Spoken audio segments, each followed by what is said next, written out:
Gracias por el favor de su sintonía. Señores, vamos a hablar de salud, un tema muy importante, prioritario para todo ser humano. Está con nosotros la doctora Mónica Torman Peinado, quien es directora de Prevención de Enfermedades Transmisibles del Ministerio de Salud Pública. ¿Cuáles son esas enfermedades transmisibles? Hablamos del VIH, de dengue, de malaria, entre otras. Muy buenos días y bienvenida. Muy buenos días, muy complacida de estar con este grupo de profesionales de la comunicación. Muchas gracias. Gracias por la invitación. Bienvenida. Mire, ayer yo leía el editorial del periódico El Día y establecía dentro de su narrativa algo que no había estado ocurriendo durante hace muchos años, bueno, incluyendo la gestión del presidente Abinader, con el tema del dengue. Ellos planteaban de que en esta temporada no ha habido un caso de muerte por dengue, pero tampoco se ha incrementado, o sea que ha habido un control de los casos de dengue. ¿A qué se debe, doctora? ¿Cuáles fueron las medidas que tomaron? ¿Fueron preventivos? Explíquenos. Fíjese, desde el año pasado se comenzó a trabajar con modelos predictivos, modelos de inteligencia artificial que nos decía, por ejemplo, en un área se colocaban lo que se llaman las ovitrampas, que son un método sencillo donde se colocan en varias regiones del país y ahí se van contando el número de huevos. Eso te puede decir a ti que puede haber un brote mucho mayor en esa comunidad. Entonces, ¿qué se hace? Se interviene, se hacen las descacharrizaciones, se entregan el insumo, que es esta sustancia que se llama bate, que es para matar las larvas, y se hacen las campañas de fumigación. Como bien usted dijo, comparando con los años anteriores, para esta semana 42 epidemiológica lo que tenemos son 240 casos de dengue. Y hasta ahora no se ha reportado ninguna defunción. Gracias a Dios. Gracias a Dios, esperemos que sea así por dengue en la República. Son ovitrampas porque es trampas de huevos. Ok, o sea, ustedes amarran ahí los mosquitos.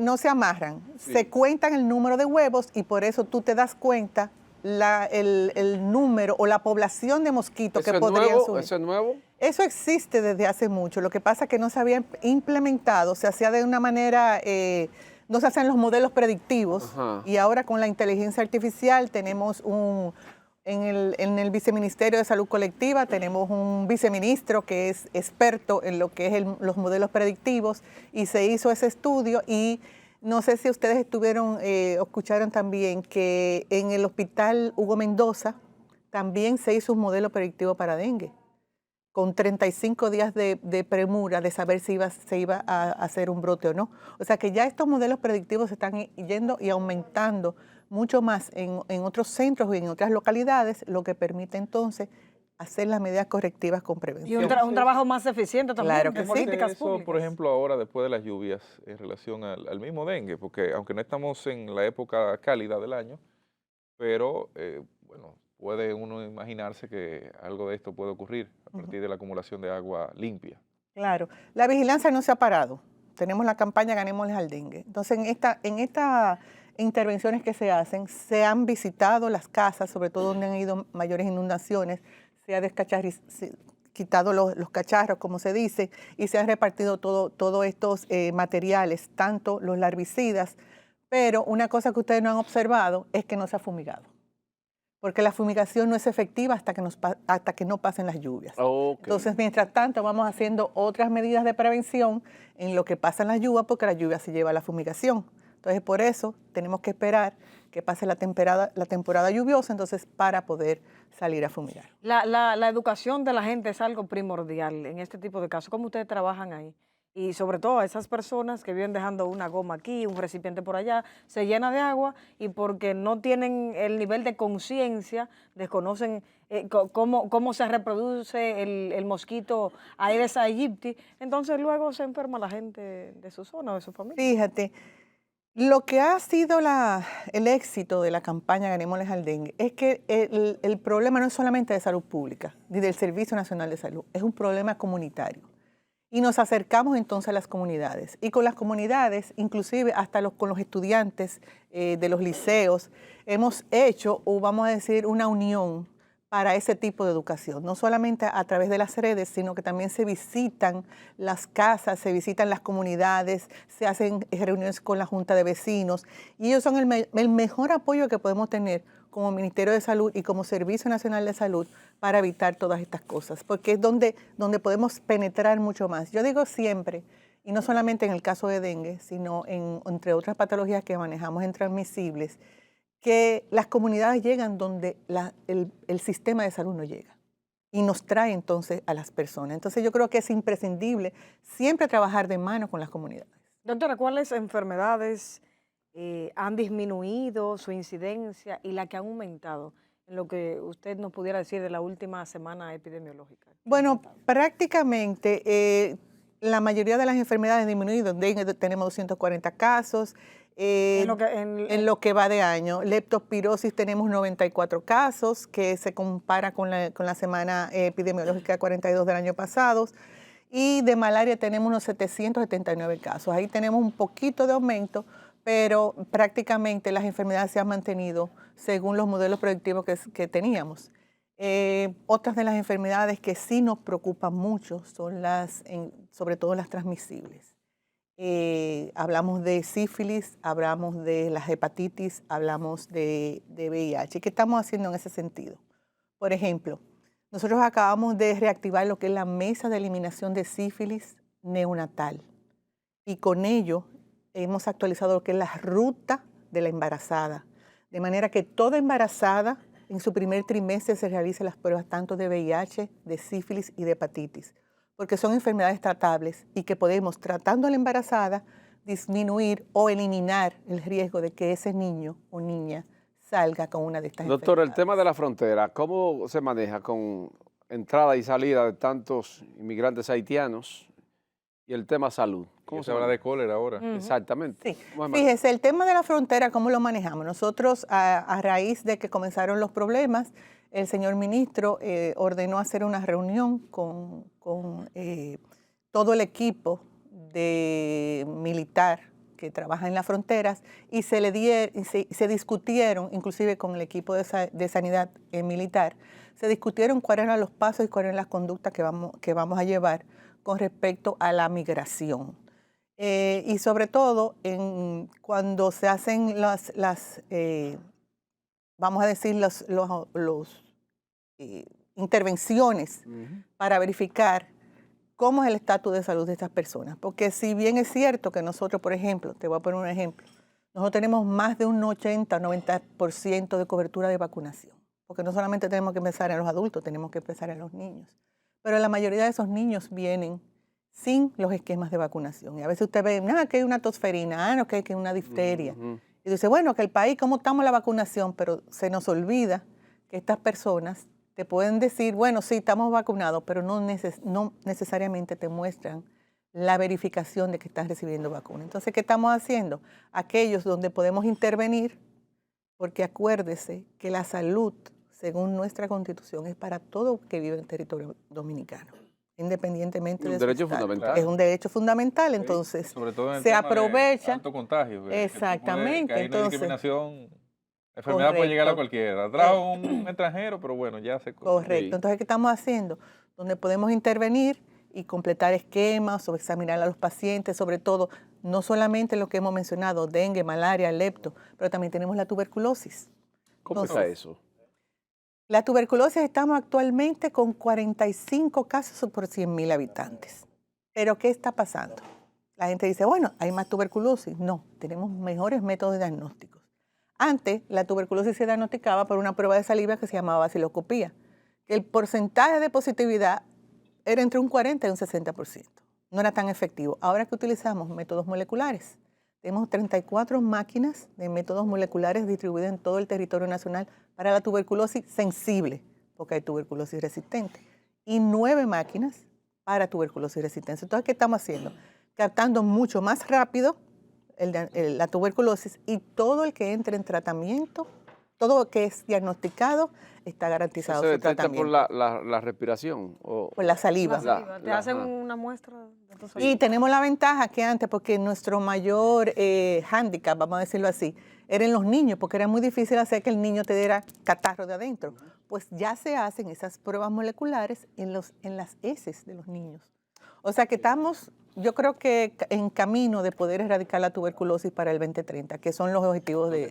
Cuando se hablaba, perdona, de ahorita al principio de las enfermedades transmisibles, ¿cuáles poblaciones están más vulnerables y en cuáles localidades? Si tiene como un mapeo de eso, como Sí. usted habló de inteligencia artificial. Sí, claro. Por ejemplo, en el caso de la malaria, por ejemplo, está más enfocado en las zonas de Azua y San Juan, zonas donde tenemos los cultivos agrícolas y entonces tenemos la concentración mucho mayor de migrantes en esas áreas. El dengue es generalizado, pero siempre se concentra más en la región metropolitana y en la región del nordeste del país. Y así sucesivamente tenemos el mapeo de cuáles son las enfermedades que están más comunes por región y así podemos intervenir más. ¿Y del fácilmente. VIH? El VIH nosotros tenemos zona metropolitana, zona este y nordeste del país. Doctora, ¿hay un crecimiento de estas enfermedades con el tema de los contagios, digamos, que se puedan generar, sobre todo por la sexualidad irresponsable, vamos a decir así, en juventud? ¿Ustedes han dado seguimiento a estas estadísticas de enfermedades venéreas, sobre todo, como se le conoce? ¿Y qué tienen de esos datos? Sí, claro, nosotros tenemos una vigilancia estricta sobre las ITS, como nosotros lo llamamos, y por eso te hablé del caso de la sífilis en las embarazadas y de las hepatitis, porque las hepatitis también son enfermedades de transmisión sexual. Entonces, con respecto al año pasado, hemos bajado unos 200 casos de sífilis en la población general. Tenemos unos 2.045 casos de sífilis. Y hepatitis B tenemos 1.500 y tantos y hepatitis C 900 y tantos. Y es muy alto eso, esos 3 factores, doctora. No son tan altos, no son tan altos, pero lo importante es que la persona acuda a su médico. Lo importante es que se hagan la prueba, porque todas esas enfermedades tienen tratamiento. ¿Todas están concentradas la mayor parte en la zona metropolitana? En la zona metropolitana y en la zona turística, usted sabe que también está muy concentrada. Y lo que importante es que, por ejemplo, la sífilis con una inyección simple de penicilina la podemos curar. Okay. La hepatitis C, que antes era mortal, tenemos tratamiento en alto costo. Actualmente tenemos 5 unidades de hígado en el país donde se refieren esos pacientes de hepatitis C y directamente van a lo que es alto costo. Y no hay listado de espera para hepatitis C en estos momentos porque nosotros le damos seguimiento. Y es un tratamiento fácil de 12 semanas que no hay que hacer pruebas especiales porque abarca todos los genotipos de hepatitis C. O sea, hepatitis C tiene muchas mutantes, ese tratamiento lo abarca todo. En el caso de la hepatitis B, que es responsabilidad del ministerio también comprar esos medicamentos, pasa a ser una enfermedad crónica. Y esos medicamentos también son gratuitos y son distribuidos a través de las farmacias. Detectado ese caso, la persona que lo tenga, lo aíslan. No, No. no tiene que ser No son aislado. transmisibles. Son transmisibles, pero se habla con por ejemplo. Por vía sexual. Exactamente. Usted tiene métodos para evitar eso, porque nosotros en la parte de VIH que manejamos, tenemos lo que es la terapia, el paquete de prevención combinada. Usted sabe que el VIH se previene también tomándose un medicamento. Sí. Ese también ¿El PrEP es de qué? la PrEP. La PrEP también es, bueno, el ministerio es responsable de comprar los medicamentos de tuberculosis y los insumos y de comprar los medicamentos de VIH y los insumos. Entonces tenemos el programa PrEP dentro del área de VIH, pero ese programa PrEP que puede ser a demanda, o sea, si usted quiere tomárselo por un día solamente en hombres, puede hacerse eso, o si se lo quiere tomar diario, si su conducta de riesgo es muy amplia, pero eso siempre va acompañado del preservativo. Aquí tienen que traerle unos muchachos que son muy... Sí, sí. ¿Cómo no? Lo ponemos, Claro. lo ponemos en eso. Pero lo importante es Me estaba como haciendo señas. De que las personas que usan PrEP deben ir acompañadas del preservativo. Porque la PrEP te previene el VIH, pero no te previene la sífilis, no te previene la clamidia, ni la gonorrea, ni la hepatitis, que las hepatitis pueden ser mortales. Hay muchos casos de clamidia ahora, en la actualidad. Hay casos de clamidia no tan frecuentes como son los casos de las otras patologías ITS, como es la sífilis y como es la gonorrea. ¿Y cómo estábamos a nivel de la región del Caribe y América Latina, la República Dominicana, en cuanto a esas enfermedades transmisibles? Bueno, déjame decirte que el programa de VIH de nuestro país ha sido modelo en muchos de los países de la región. ¿Por qué? Porque nosotros utilizamos un mecanismo de compras internacionales, vamos a decir global, con los mismos medicamentos que compran para África, lo compramos nosotros. Ok. Y eso nos ha permitido tener 5 años sin desabastecimiento de medicamentos. Ah, pero muy bien. Cosa que no pasa en el resto de la región. Mire, nosotros humanitariamente hemos recibido muchas solicitudes de países hermanos de medicamentos porque tienen desabastecimiento. Nosotros, gracias a Dios, a la fecha de hoy no hemos tenido y hemos tenido que hacer donaciones o prestaciones de medicamentos o intercambios para esos países que tú dirías, pero en tal sitio, sí, en tal sitio está faltando medicamentos. Sin embargo, la República Dominicana, vamos a decirle que es el ejemplo y ahora mismo estamos llevando un estudio de enfermedad avanzada, que son aquellos pacientes que se descuidan, que abandonan tratamiento y luego que regresan o que se saben su diagnóstico pero no lo enfrentan y llegan tarde, se llama enfermedad tardía. Y ahora mismo, en 2 semanas salimos a Ecuador a presentar los avances que hemos tenido en Dominicana con esos diagnósticos tempranos. Doctora, de VIH. volviendo a las enfermedades de transmisión sexual, por ejemplo, se hablaba mucho hace un par de años atrás de la cresta de gallo. Eso es VPH. Eso es VPH.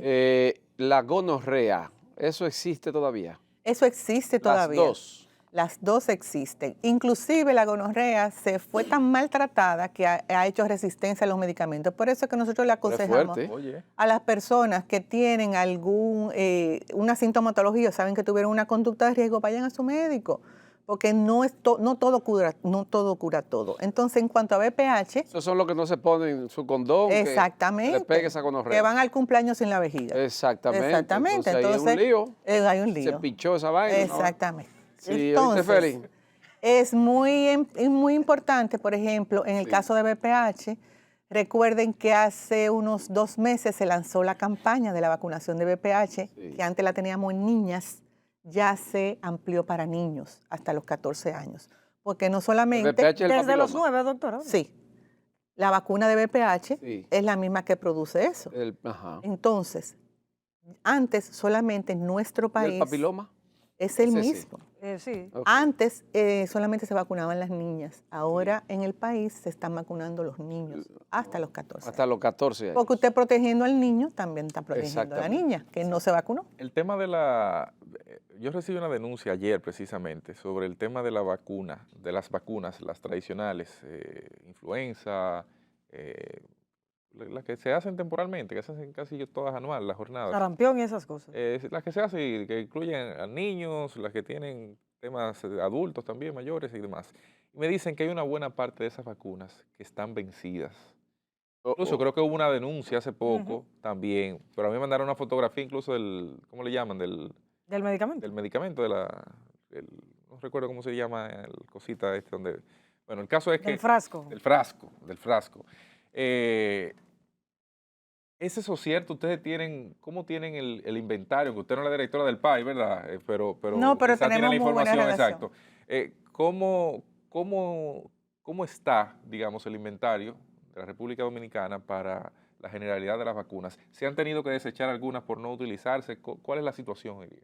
Bueno, a mí me extraña que usted me mencione de que las vacunas que se usan estacionalmente estén vencidas, porque recientemente es que acabamos de recibir la vacuna de influenza, porque ahora es que comienza la época de vacunación. Inclusive ayer en el Ministerio de Salud, el señor ministro en la rueda de prensa anunció que recientemente acaban de llegar la vacuna de influenza. Entonces, tendría que ser más específico en decirme qué vacuna fue esa que usted, estacional, déjeme decirle. Llegó vencida para yo poder entonces investigar en ese sentido, porque las de influenza, y se hizo el anuncio ayer para la población, recibimos 300,000 dosis de vacuna de influenza, porque ahora es que comienza la temporada para vacunar. Esa vacuna, ¿cuándo se va a aplicar? De la influenza, ya se comenzó. Mire aquí, vacuna de la influenza que están poniendo del año pasado. Es que del año pasado no se puede poner. No se está poniendo ninguna del año pasado. No, la campaña comenzó ayer.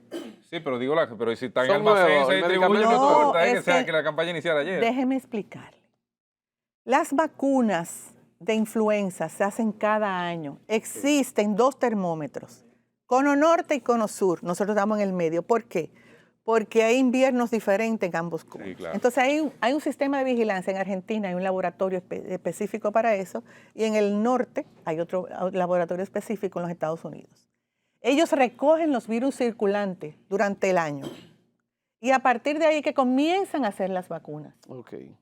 Por eso es que octubre O sea, que la vacuna de cada año es distinta. es a la del distinta. anterior. No, olvídese que si ya. se venció o no se venció, porque esa vacuna, creo que la vida media o lo más que son 6 meses. Porque ya el año que viene la circulación de virus es otro Sí, es otro. y es una nueva amerita vacuna. Las cepas otra cambian. vacuna. Exactamente, por eso es que se hace tanto el boom de cuando recibimos la vacuna y cuando se inicia, que precisamente fue ayer, que se inicia la vacunación, recibimos 300.000 dosis de vacuna de influenza, totalmente gratuita para la población, están en todos los puestos de vacunación. No entiendo quién eres, de dónde estaban vacunando de influenza con ese tipo de vacuna. Doctora, muchísimas gracias por compartir esos A ustedes por la invitación y estamos para servirle en cualquier otra Gracias, inquietud. doctora. Y a ustedes, por supuesto, nos vemos mañana. Gracias por la sintonía. Siga con Telecentro, Canal 3. Bye, bye.